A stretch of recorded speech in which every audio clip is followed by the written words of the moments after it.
How to log into Xero account. Hello everyone and welcome to today's tutorial.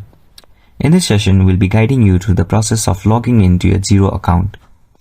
Whether you are a business owner, accountant, or just someone who wants to stay on top of their finances, Xero offers powerful tools to manage your finances efficiently. So if you're ready to gain access to your Xero account and take control of your financial management, let's jump right in and get started. Firstly, open your default web browser in your device. Search for Xero account login in the search bar. Tap on the link that says login to your Xero accounting software. Then you'll be taken to the home page of the Xero account. On the top right side of the screen, you'll find a login button. Tap on it.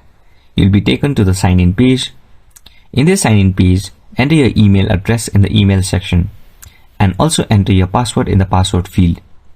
Tap on login button and then tap on forgot your password if you somehow want to restore your password.